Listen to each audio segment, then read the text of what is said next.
다음에는 어제 대정부 질문에서 나왔던 서울시와 우리 공화당의 갈등, 우리 공화당의 광장 천막 문제죠. 이 문제에 대한 민주당 의원의 질문과 이낙연 총리의 답변. 이낙연 총리의 답변이 생각보다 또 셌습니다.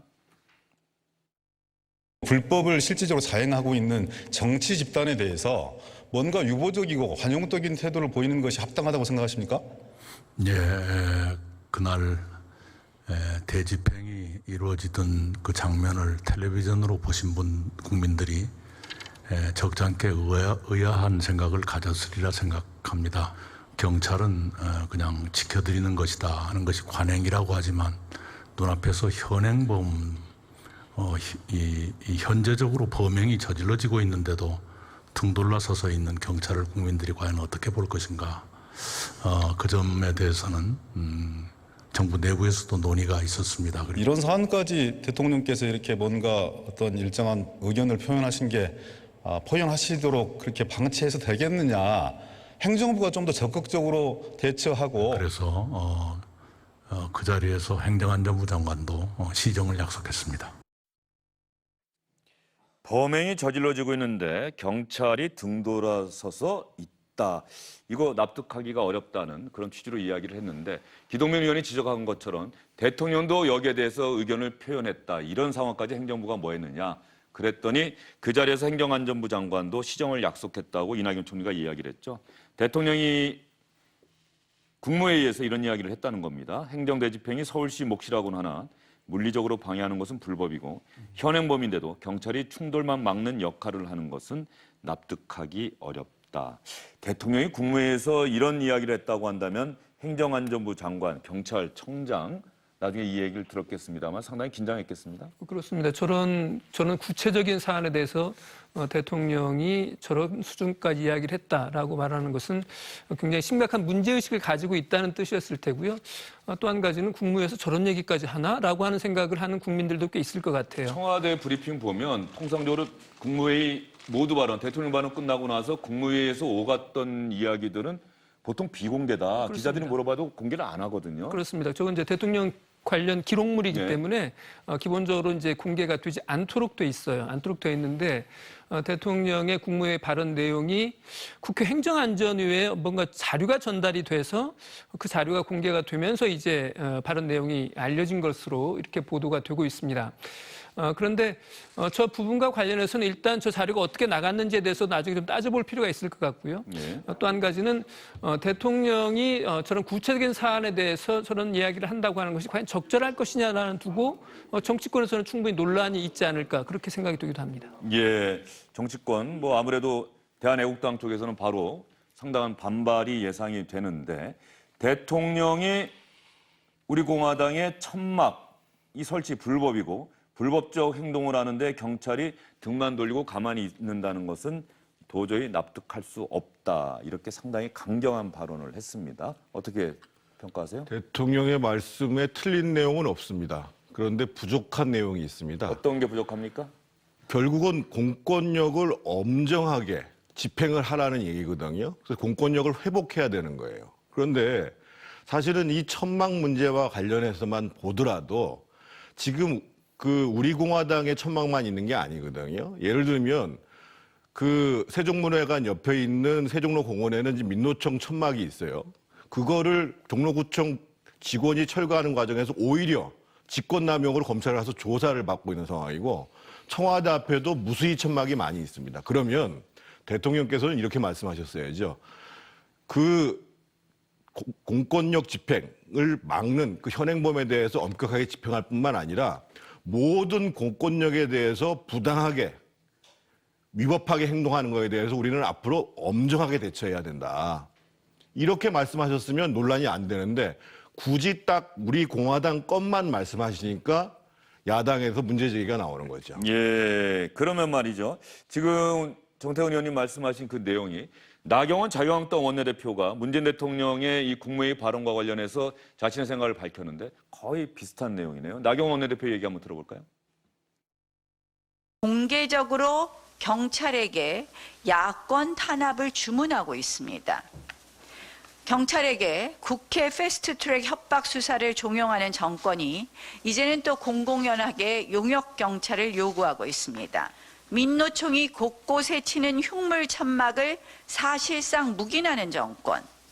이 정권과 가까운 세력의 농성 천막은 정의로운 천막이고 문재인 정권을 비판하는 천막은 사회악 천막이라는 인식입니다. 이중성, 편향성에 찌든 정권입니다. 문재인 대통령의 야당 탄압 정치에 경찰마저 부하내동하지 않기를 바랍니다. 문 대통령의 발언을 야당 탄압 발언 이렇게 규정을 하고 있는데 여기 용역 경찰이라는 말이 나왔는데 말이죠. 우리 공화당에서 또 비슷한 표현이 나왔네요. 조원진 대표가 용역 깡패란 표현을 썼습니다. 어떤 얘기인지 한번 들어보겠습니다. 박원순 시장의 행정 대집행은 그야말로 폭력 깡패를 동원한 폭력행위였습니다. 문재인 씨 말대로 현행범으로 잡아들인다면은 그 폭력 깡패, 무고한 우리 공화당 당원들을 무참히하게 폭력으로 혹은 폭행을 가하는 용역 깡패들이 다 현행범으로 잡아가야 되는 거 아닙니까? 어떻게 폭행을 당했는 국민들 보고 우리를 보고 현행범이라 얘기하고 폭행했는 용역 깡패들을 잘한 듯이 얘기하고 있습니다. 조원진 대표가 박원순 시장은 시장이라고 하고 문재인 대통령은 문재인 씨라고 또 이야기를 하고. 글쎄요, 뭐 무슨 의도에서 그렇게 하는지 잘 모르겠습니다. 예. 뭐 지난번에는 뭐 박원순 시장을 향해서 굉장히 비난적으로 예. 발언을 하기도 했었고요. 뭐 무슨 동물에 비유하는 뭐 조롱조 얘기들을 계속 하고 있는 상황이어서. 근데 저는 뭐 자유한국당이 이 우리 공화당을 저렇게 이렇게 옹호하는 모습을 근래 들어서는 처음 본 것 같아서 좀 그렇긴 한데요. 예, 저는 문재인 대통령의 언급이 그렇게 적절했다고 생각하지는 않습니다. 왜냐하면 행정 대집행이라는 것 자체가 원래는 과거에도 그랬지만 뭐 저는 이 문제 바라보면서 제일 먼저 밀양 송전탑 철거할 때 그때 이 시위하시던 분들도 그때도 행정 대집행이 있었거든요. 경찰이 가서 적극적으로 그런 분들 다 끌어내는 작업을 했습니다. 그때도 굉장히 부적절하다고 생각했지만 경찰이 만약에 어디까지 어떤 방식으로 개입할 거냐 이런 거는 굉장히 애매한 부분이고요. 더군다나 인권 경찰을 지금 자처하고 있는 상황에서 저런데 행정 대집행에 경찰이 어디까지 개입할 것인가 이런 부분은 사실 판단이 굉장히 어려운 부분이라고 생각합니다. 그래서 차라리 대통령께서 얘기를 안 하는 게 더 나을 뻔했다는 생각도 저는 개인적으로 하고 있습니다. 그걸 전제로 먼저 말씀드리면서 하고 싶은데요. 네. 다만 우리 공화당이 지금 얘기하고 있지 않습니까? 야당 탄압이라고 얘기하는데요. 그래도 공당입니다. 공당이면 공당의 지위에 맞게 행동하고 대처했으면 참 좋겠다. 행정 대집행이라고 하는 게 지금 우리 공화당이 행정 심판까지 냈다 기각된 거 아닙니까? 그러니까 나름의 구제 조치를 가지려고 했음에도 불구하고 그 행정 조치 안에 또 사법적인 조치는 다 끝난 겁니다, 이미. 근데 그거를 처음에 서울시가 철거하려고 시도할 때 그때는 한번 저항이 있었고 또 그 과정에서 한 50여 명의 부상자가 발생했기 때문에 거기에 대해서는 나름의 부상자까지 발생했다고 얘기할 수는 있다고 생각하지만 또다시 공권력을 조롱하듯이 우리 또 가서 여기 설치하고 저기 설치하겠다 이렇게 얘기하는 게 과연 국민들께 설득력 있게 받아들여질 수 있겠느냐 저는 그렇게 생각하진 않습니다. 예. 그리고 또 이런 부분을 불법의 관점이 아니라 가서 저기에 계신 분들이 막 혐오적인 발언을 하고 시민들이 그거에 대해서 불쾌하게 여기고 있다고 하는 점도 좀 공당에 계시는 분들이라 그러면 좀 생각을 해줄 필요가 있지 않을까 싶습니다. 예, 알겠습니다. 국무회의에서 대통령과 국무위원들이 어떤 얘기 주고받는지 사실 저희로서는 알 길이 어렵고요. 뭐 언론 보도 통해서 가끔씩 조금 나오긴 합니다만 이번에 이 천막과 관련한 대통령의 지적은 어떤 면에서는 상당히 세밀하다는 느낌도 좀 있습니다. 그런데 천막 지금 어떻게 돼 있습니까? 그 천막이 지금 광화문 광장과 뭐 종로 쪽 세종문화회관 예, 앞쪽에 있었죠. 예. 세종문화회관 앞쪽에 4동이 있었고 그다음에 지금 광화문 광장 쪽에 4동이 설치가 돼 네. 있었는데 그중에 4개 동, 세종문화회관 쪽에 설치되어 있던 4개 동은 종로구청에 이제 개고장을 2차례 받은 뒤에 어제 철거를 했어요. 철거를 하고 지금은 광화문 광장 쪽에만 4개 동이 남아 있는 상태고 우리 공화당은 저 광화문 광장은 앞으로 서울시가 아무리 철거하라고 해도 철거할 생각이 없다. 이렇게 지금 버티고 있는 상태고요. 서울시에서는 16일까지 철거하지 않으면 다시 한번 철거할 것이다. 행정 대집행을 통해서 철거하겠다 이렇게 지금 우리 공화당 측에 통보를 해둔 상태입니다. 예, 트럼프 대통령 방한 기간에 자진해서 광화문 광장에 있던 천막을 철거하고 그 사이에 천막을 치지 못하도록 서울시에서는 대형 화분 갖다 놨다 이런 사진을 제가 본 기억이 있는데 그 틈새에다가 또 천막을 친 모양이네요. 틈새가 아니라요. 예. 지금은 거의 광장 중앙부로 와 있는 겁니다. 지금은요. 예, 그래서 이제 거의 그 미대사관 맞은편 쪽이라고 봐야 되겠죠. 거기까지 세종대왕 동상, 이순신 장군 동상과 세종대왕 동상 사이 말씀하시는 그렇죠, 겁니까? 그렇죠. 아니, 그 뒤편이죠. 그 근데 뒤편이요? 제가 말씀드리고 싶은 것은 사실은 그 시의 행정을 하는 입장에서 봤을 때 저 상태를 계속 방치하는 것은 원칙적으로 안 맞습니다. 그것이 구청 관할이라고 해도 안 맞는 거거든요. 그래서 결론적으로 이렇게 불법적으로 점유하고 있는 앞으로 천막들에 대해서는 모두 다 일관된 원칙 하에서 일관된 원칙.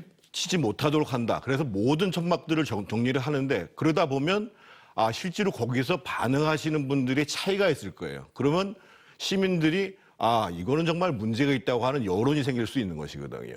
그래서 저는 지금 계속 어떻게 보면 우리 공화당은 그 계속 천막이 철거되고 다시 치는 걸 가지고 지금 홍보 효과를 누리고 있는 양상이거든요. 그래서 시에서 일관된 방침을 갖고 동일하게 적용을 해서 모든 천막에 대해서 시민의 광장을 점할 수 없다라는 원칙을 집행하시고 그 과정 속에서 정말 계속 범법을 한다라고 하면 그거는 경찰이 개입할 수밖에 없는 거죠. 예, 알겠습니다. 광화문 광장, 시청 앞 광장 어떤 면에서 보면은 서울 시민 또 서울을 방문하는 대한민국 국민들의 광장인데 그곳에서 매 주말마다 또 정치적인 성격의 집회가 열리고 그것 때문에 교통도 정체가 되고 뭐 때로는 민주노총 또 한국노총 조합원들의 시위가 열리기도 하고 어떻게 생각할지 잘 모르겠습니다. 이게 과연 국민들이 편하게 쉴 수 있는 휴식의 광장 같이 누릴 수 있는 그런 광장이 돼야 된다고 생각하시는 분들도 많으실 거고 정치적 의사표현을 할 수 있는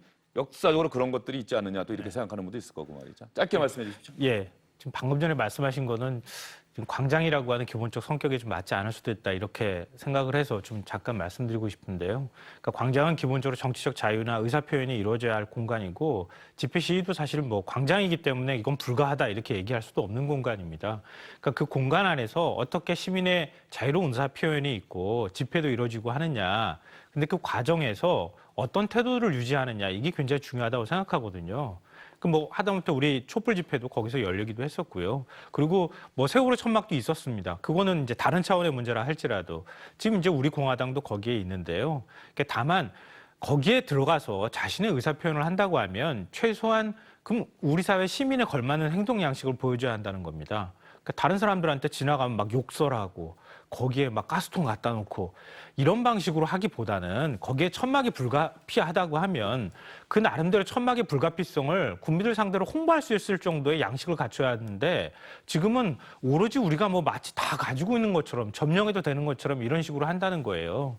그러니까 이거는 국가 공권력 차원의 문제가 아니라 아마 국민들께서 이런 부분에 대해서 오히려 등을 돌리게 만드는 것이라는 걸 좀 깨달았으면 좋겠습니다. 제가 조금 전에 말씀드린 게 바로 그런 취지입니다. 과연 사람들이 어떻게 생각하느냐. 짧게 말씀해 주십시오. 광장에서 네. 시위도 할 수 있고 집회도 할 수 있고 토론할 수 있습니다. 그리고 해야 되는 거고요. 근데 시민의 공간을 그것을 광장이든 도로든 왜 그걸 배타적으로 점유하냔 말이에요. 그것에 대해서는 시장으로서는 당연히 용납하면 안 되는 겁니다. 예, 알겠습니다. 어떤 면에서 보면 두 분 얘기가 또 일맥상통하네요. 광장이라고 하는 게 과연 우리에게 어떤 의미가 있는 건지 한번 진지하게 생각해 볼 때가 되지 않았나 그런 말씀 여러분께 드리겠습니다. 지금 가만히 이야기를 하다 보니까 자유한국당과 우리 공화당 사이에 뭔가 연대 전선 같은 게 좀 형성되는 느낌이 좀 있어요. 비슷한 용어도 쓰고 같은 사안에 대해서 같은 평가를 하고 그러다 보니까 현재 자유한국당에서 범보수 대통합 이야기는 하고 있는데 실질적으로 자유한국당이 하고 있는 이 범보수 대통합이라는 게 예전에 친박 세력과의 재결합, 당 밖으로 나간 이런 것 아니냐는 우려가 자유한국당 내부에서도 나오고 있는 것 같고 홍준표 전 대표 그동안 당내 상황에 대해서 직설적인 의사표현을 하는 것을 자제해 왔는데 다시 목소리를 높이기 시작했습니다. 지켜보는 사람들 입장에서는 당연히 홍준표 전 대표가 황교안 현 대표 체제를 흔들려고 나선 것 아니냐 이렇게 생각할 수도 있겠죠. 정치 경력으로 따지면 지금 황 대표가 초보 아닙니까?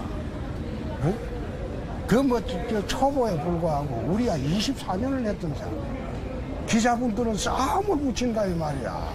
아니 근데 내가 무슨 당의 지도부하고 싸울 일이 뭐 있어요?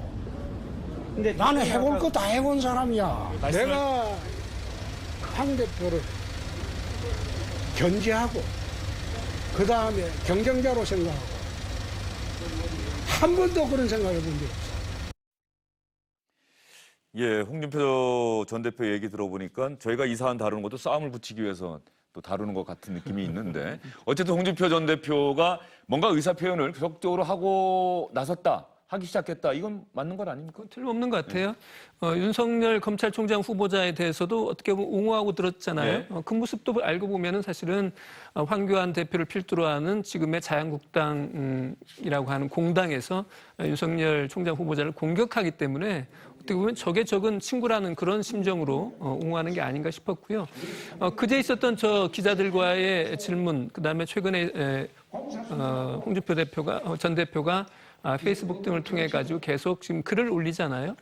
그런 것들을 보면 끊임없이 황교안 대표 체제를 견제하고 공격하는 그런 모습이 역력합니다. 특히 황교안 대표가 상당한 그 지지율 상승세를 보일 때는 좀 조용히 하고 있다가 지지율 상승세가 주춤하는 사이에 보다 더 공격이 잦아지고 있다는 점에서 보면 홍준표 전 대표의 본인의 주장과는 달리 황교안 대표를 경쟁자로 그다음에 낙마시켜야 할 대상으로 생각하고 있는 것은 뭐 틀림없는 게 아닌가 싶습니다. 예, 홍준표 전 대표 이야기를 여러분께 하나 더 전해드리겠습니다. 가만히 듣다 보면 자유한국당을 친박 일중대로 표현한 것 아닌가 생각되는 그런 발언됐습니다. 보수가 이렇게 친박화를 자꾸 회귀하면 내년 총선에 어떤 영향이 있을 거로 보시는 거예요? 참 걱정스럽지만은 탄핵 프레임에서 또 선거를 치러야 되죠. 친박 1중대, 2중대 가지고 선거가 되겠냐. 문재인이 싫지만은 똑같은 이유로 친박 1중대, 2중대 다 싫다. 그럼 정치판에 어떤 현상이 벌어질까요? 새로운 정치 세력이 탄생할 수도 있어요. 당이 보수 대통합한다고 하면서 친박들이나 만나고 다니는 게 그게 보수 대통합이냐 이거야. 예, 황교안 대표하고 나경원 대표가 지금 친박만 신경 쓰는 건 아니냐. 그런 우려 당 안에서도 있는데 홍준표 전 대표가 그 부분을 탁 치고 들어가는 느낌이에요. 앞으로 더 잦아질 겁니다. 제가 네. 보기에는 홍준표 전 대표가 황교안 대표에도 그렇고 친박 세력을 상대로도 계속 문제제기가 될 것 같아요. 아까 말씀하신 것처럼 첫 번째로는 황교안 대표의 다듬어지지 않은 리더십 때문에 지금 지지율이 꺾이기 시작했거든요. 그 지점을 정확히 얘기를 하고 있는 거고, 두 번째로는 그러함에도 불구하고 지금 당이 급속도로 친박 중심의 총선 체제로 가고 있다는 거에 대한 위기감이 있는 것이거든요. 그러니까 최근에 보면 뭐 상임위원장 선거, 사무총장, 또 뭐 여의도 연구원장 교체설까지 포함해가지고, 그래서는 내가 다시 이 물레방아를 거슬러 올라가도 이걸 물레방아를 돌릴 수가 없는 상황이 올 수도 있겠구나. 라는 이제 위기의식이 있는 거죠.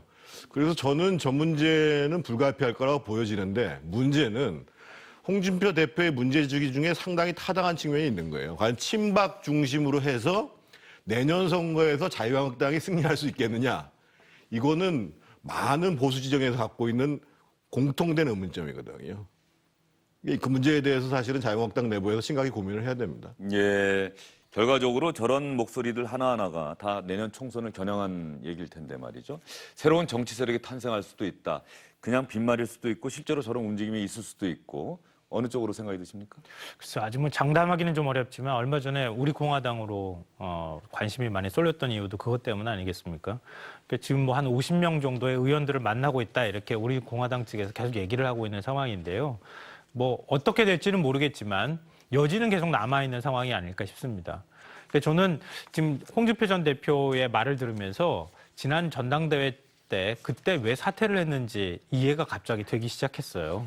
그러니까 어느 시점쯤 되면은 황교안 대표에 대한 기대감이 꺾일 것이고 그 꺾이는 시점에 다시 뭔가 본격적인 활동을 해야 되겠다 이렇게 생각을 했던 게 아닌가 싶고요. 그러니까 이렇게 된 데 원인을 좀 황교안 대표나 지금 이제 자유한국당, 뭐 나경원 원내대표도 한번 좀 고민해봤으면 좋겠습니다. 그러니까 계속 국회 복귀 문제를 가지고 실기했다고 하는 평가들이 있었고요. 그러니까 최근에 이제 일본의 수출 규제 문제와 관련해서도 황교안 대표가 대통령과의 만남, 물론 형식도 있을 수 있겠지만 그 만남을 그냥 거부했단 말이에요. 물론 이제 계속 만나겠다고는 얘기는 하고 있지만, 그러니까 차라리 이런 타이밍에 황교안 대표가 적극적으로 치고 가면서 내가 적극적 대안을 대통령한테 얘기하겠다 이렇게 나오면 오히려 더 많은 기대감을 만들 수 있을 텐데 형식에 집착한다거나 아니면 뭔가 해주길 기대하는 것처럼 자꾸 보인다는 거예요. 네. 그런 점들이 자꾸 기대감을 꺾이게 만드는 자유한국당 내부나 보수 내부에서도 이 체제로는 안 되겠다라고 하는 회의론이 고개 들게 만들고 있다. 그 틈을 홍준표 전 대표가 치고 들어가고 있다고 생각합니다. 예, 홍준표 전 대표가 예전에 그런 이야기를 했다는 기사를 제가 본 기억이 나는데 올 가을쯤이면은 황교안 대표 체제가 흔들릴 수도 있다 이런 얘기를 했었는데 그 시기가 오히려 좀 빨라진 게 아닌가 싶은 생각도 좀 듭니다. 근데 지금 당내 상황을 놓고 보면은요, 그런 것들을 황교안 대표도 스스로 그 염려를 했을 거예요. 그래서 빠르게 지금 친박 중심으로 당을 안정화돼 가져가자 이런 분위기거든요. 그렇다고 본다면 뭐 일부 실수가 나올 수도 있겠습니다만 소위 대표 체제 자체가 흔들리는 일은 지금 봐서는 사실은 쉽지 않다고 봐야죠. 예, 알겠습니다. 그런데 친박 중심으로 빨리 안정을 취하려고 한다. 적어도 미래지향적이지는 않다는 생각이 좀 드네요. 예, 알겠습니다. 홍준표 전 대표의 공세가 시작이 됐는데 황교안 대표와 나경원 대표는 또 앞으로 당을 어떻게 꾸려나가게 될지, 범보수 대통합은 과연 말대로 될지 내년 총선을 지켜보는 관전 포인트 중에 하나입니다.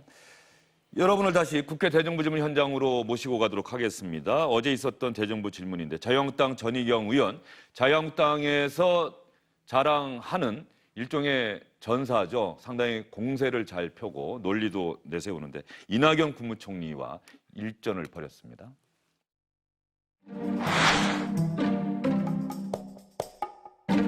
대통령부터 나서서 6.25 전쟁을 부인하고 우리 아이들이 도대체 뭘 보고 배우겠습니까? 대통령은 6.25 전쟁을 부정한 적이 없습니다. 김원봉은요? 누구요? 김원봉이요. 안 들리세요? 네, 잘 못 들었습니다. 김원봉.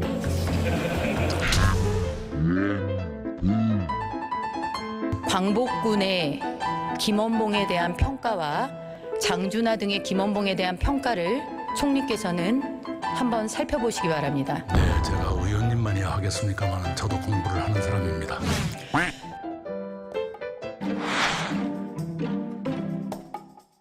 보훈가족한테 이런 거 그렇게 버젓이 내놓고 밥 먹으라 그러면은 밥이 넘어가십니까, 그분들이? 세심함이 좀 부족했다, 아쉬웠다고 생각합니다.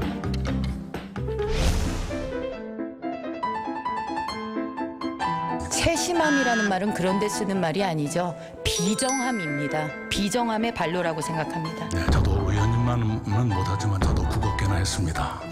가르쳐 주셔서 감사합니다. 잘 사용하시길 바랍니다. 네.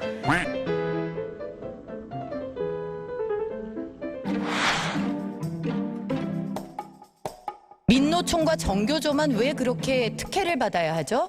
그야말로 무원칙 법위에 군림하게 한다고 생각합니다. 네, 우리 국회도 법을 잘 지켜주시기 바라고요. 저희들도 그렇게 하겠습니다.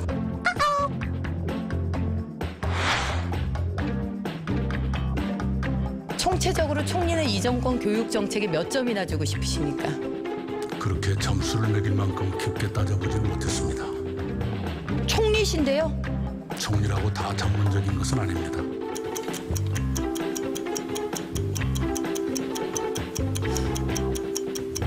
교육부에만 맡겨놓고 총리가 하나도 안 챙기셔서 대한민국 교육이 이 지경이라고 믿고 싶어지는 순간입니다. 들어가셔도 좋습니다. 저를 과대평가하셨습니다.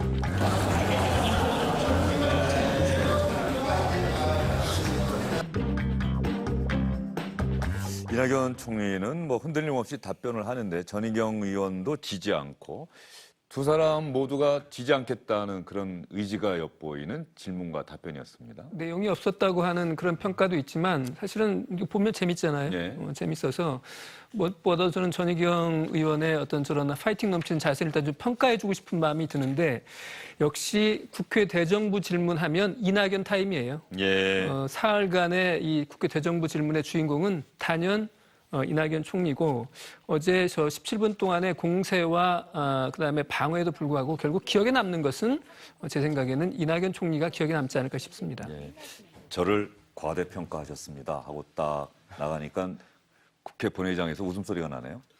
전희경 의원님한테는 죄송스러운 얘기입니다만 저런 질의는 상당히 수준 낮은 질의라고 볼 수밖에 없습니다. 예를 들면 민노총이 또 전교조가 법위에 군림한다는 것들을 얘기하려면 저런 식으로 얘기하면 안 됩니다.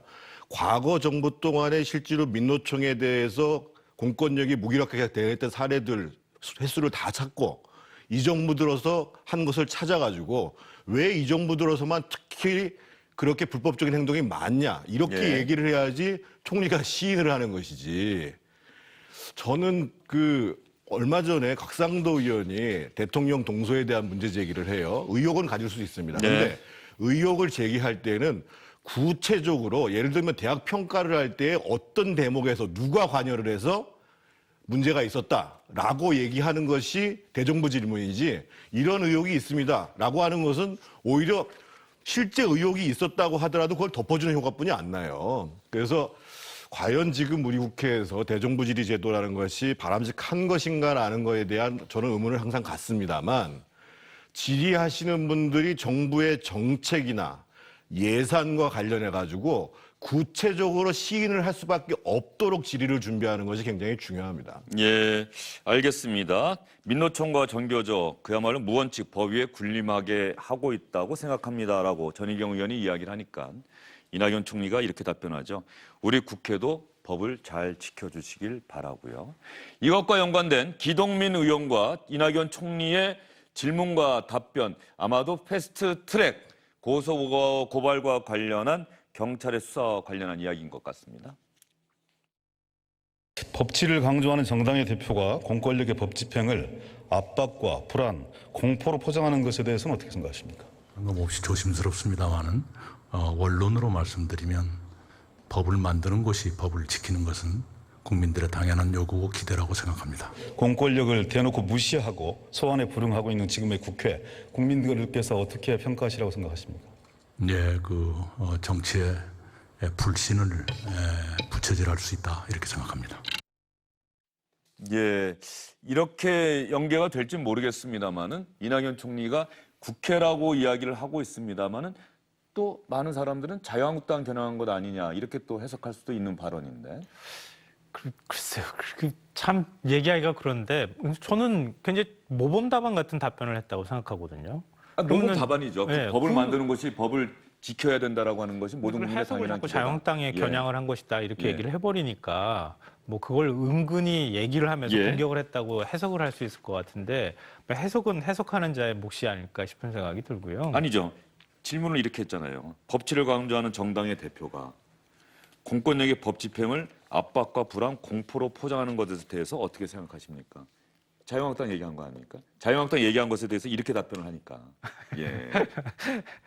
하여튼 저는 뭐 개인적인 생각은 패스트트랙이라고 하는 게 그냥 국회 안에서 서로 간에 단순하게 충돌한 문제가 아니라 국민들께서 생방송으로 보고 있는 상황에서 충돌한 거잖아요. 전 자유한국당이 대응할 때 그 포인트를 빼놓고 지금 자꾸 얘기하고 있다고 생각해요. 이 실시간으로 보고 있는 것과 국민들이 다 지켜보는 가운데 이루어지는 일이라는 것과 아닌 것은 차이가 크거든요. 그러니까 그런 부분에 있어서 뭐 유감이라든가 이렇지만 자유한국당이 지금 주장하는 논리나 이런 것들을 좀 같이 병행해서 얘기를 해야 된다. 예. 그래서 만약에 수사를 받는다 하더라도 그럼 여당이 당당하면 여당부터 먼저 받고 우리가 같이 받아가겠다 이렇게 얘기를 한다거나 하면서 좀 전략을 세밀화할 필요가 있고 무조건 이걸 야당 탄압이다 이렇게 주장하는 것은 좀 설득력이 떨어지고요. 어제 나경원 원내대표는 뭐 양은이파 얘기까지 꺼냈잖아요. 그러니까 그런 식으로 대응하는 것은 전 좀 적절하지 못하다고 생각합니다. 조양은이라고 이름을 냈죠. 네. 조양은. 조양은. 예. 근데 이번 총리 발언은 좀 아쉬워요. 원래 회기 중에는 경찰에서 소환을 요청해도 합법적으로 불응할 수가 있습니다. 지금 회기 중이기 때문에 그렇습니다. 예. 그래서 경찰 소환에 법을 만드신 분들이 당당히 임해야 된다라고 얘기하는 원론적인 답변이면 사실은 되는 거거든요. 그리고 지금 어렵게 국회가 정상화돼 가고 있는 과정이에요. 그러면 어차피 회기 중에 소환해서 합법적으로 안 갈 수도 있는 건데 곧 회기가 끝나잖아요. 경찰도 회기가 끝나고 난 다음에 소환하는 게 오히려 또 훨씬 더 현명한 처사예요. 예, 알겠습니다. 회기가 끝나고 나서 소환했을 때 그러면 그때 자유한국당 정치인들이 또 어떻게 대응할지 그때 한번 또 지켜봐야 되겠습니다. 세 분간 여기서 인사드릴게요. 수고 많으셨습니다.